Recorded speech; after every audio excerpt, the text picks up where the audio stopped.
Dobre rano. That's it for my check. Studuju, ale nemluvím. Okay, so I have a couple facts on my phone. Welcome, come on in. So in 1963, before most of you were born, I'm sure, U.S. President John F. Kennedy signed into law in the United States the Equal Pay Act. Okay, 1963. And even now, in the United States, white women get about 77 cents for every dollar a man makes. Black women get about 63 cents. Latino women get about 59 cents. So the numbers are not so great. So I'm saying that so that you know that I'm coming here not to preach, but to feel your pain. Yeah, I feel it too. In every country, in every field, women are paid less than men. There are a lot of reasons for this, mostly having to do with stereotypes, and stereotypes that are coming from the outside, and stereotypes that are internal. And I was thinking about this yesterday. Yesterday I was on a panel, maybe some of you were there, that Odyssey Mentoring sponsored, great organization here. And I was sitting next to a young guy named Jan Rezab. He runs Social Bakers, which is a great, very successful Czech company. And I'm sitting next to him, and he started to tell a story about my son. He said, you know, last year I met Tamar's son, who's 12 years old, and he made me feel very old because he's already coding. He told me he's coding in Java and Python and all of these computer languages. And I'm listening to Jan talk about my son, and if there were a bubble that was going up over my head with what I was thinking was, that's so weird, because while my son does know how to code, sort of, it's actually my daughter, who's 15, who's really the coder. But if you asked her, do you know how to code? Are you a coder? She'd say no. Now, she is a coder, and she's better than my 12-year-old son, who will tell the CEO of this important company that he's a coder. And to me, that is emblematic of what women tell themselves about their capabilities.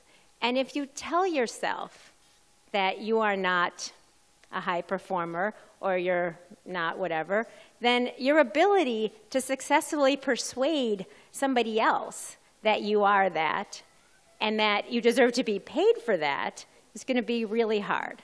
So some of, I think, equal pay has to do with outside stereotypes, and some of it, of course, has to do with internal things. And I thought what I would do with my 7 minutes that I have with you guys is to tell you a little bit about my own career in context of how I managed to get where I got and to get paid for what I got and to get rewarded for what I got. So I am the wife of the U.S. ambassador, but in real life, I'm a computer scientist. And I've been a computer scientist since the early 1980s, when there weren't many computer scientists, and certainly not many female computer scientists. But the first job I had was at a very large company, AT&T. And AT&T was extraordinarily good about diversity and women. So I graduated college, and I graduated then graduate school with a master's degree in computer science. And AT&T gave me an offer, the same offer that the anybody starting AT&T gets. So there was no opportunity to negotiate. And it didn't even occur to me to negotiate, but it turns out that was okay because nobody could.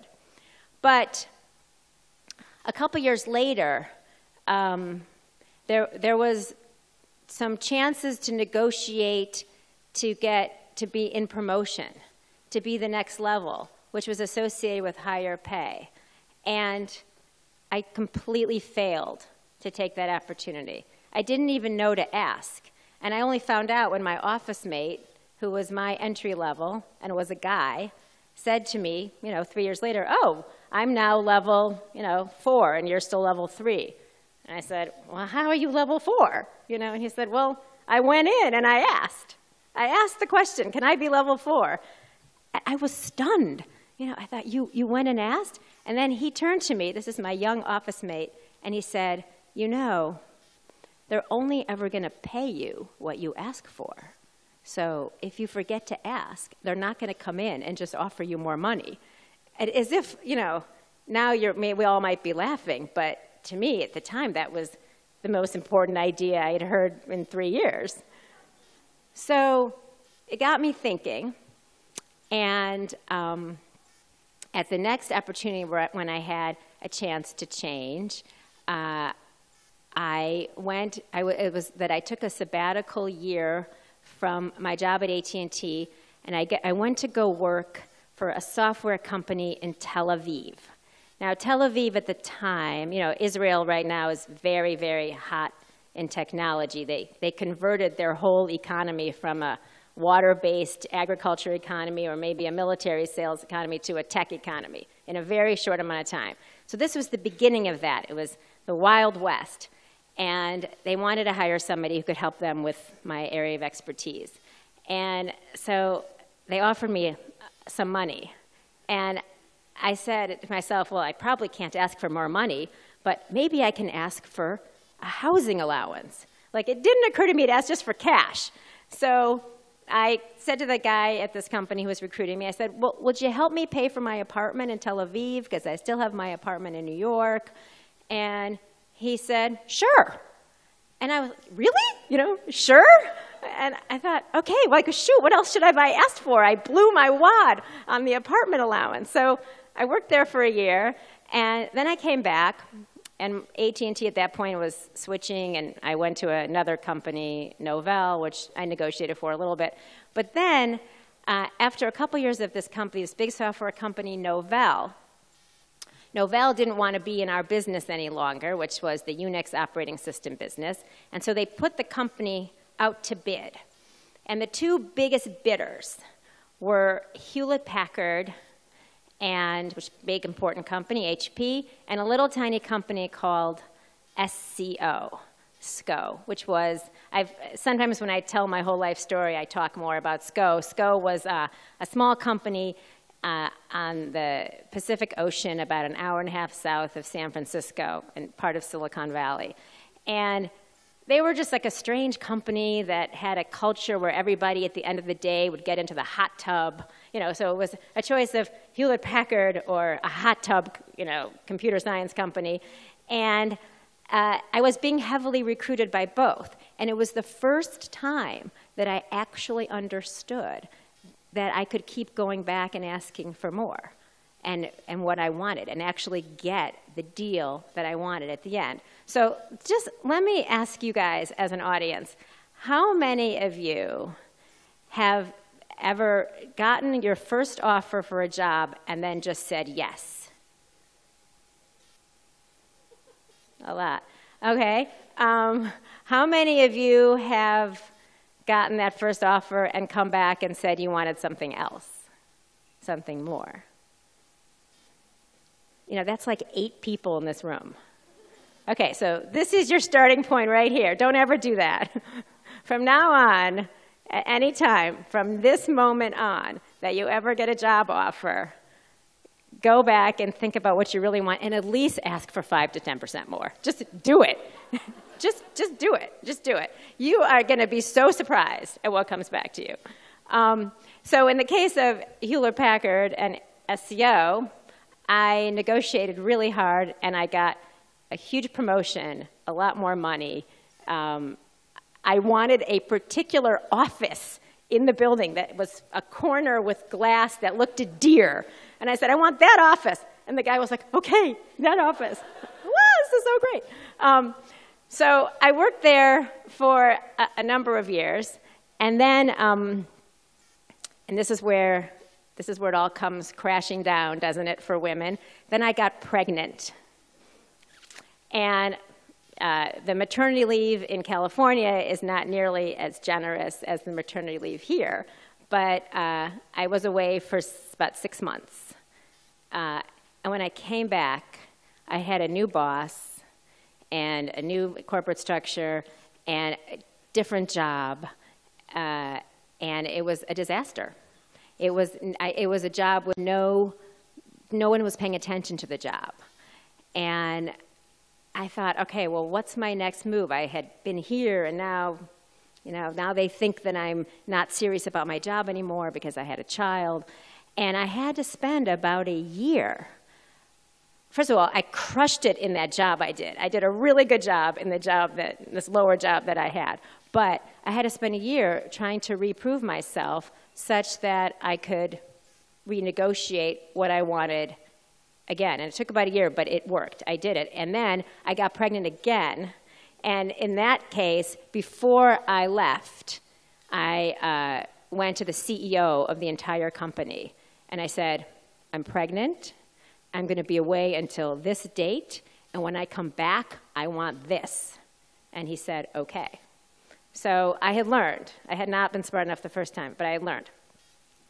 But here, so I'm at this company, new company-ish for a while, and then we sold that company to another company, and I thought I would finally not work. I would take some time off.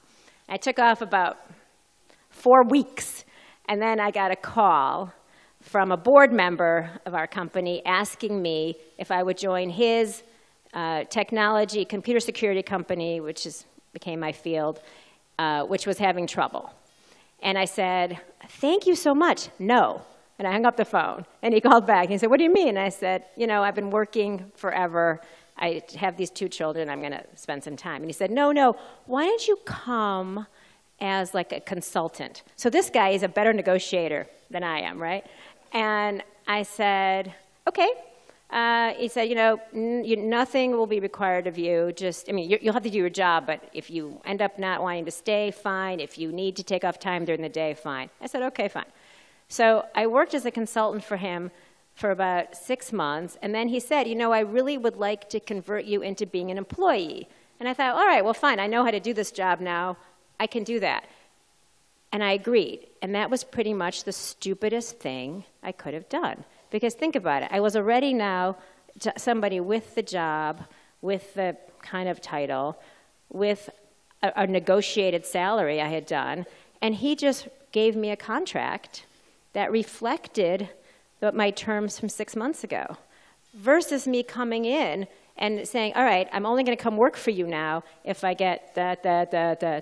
But, I just sort of slid from being a consultant into my job. And the entire time that I worked at that company, I then really worked without a contract. He kept saying, I'll give you the contract. I liked him, or whatever. And I never, ever remembered to actually get an inked deal on my contract. And guess what? Then that company got sold, and I didn't have a contract. Yeah, bad move. So I worked it out. But it was an extremely bad move.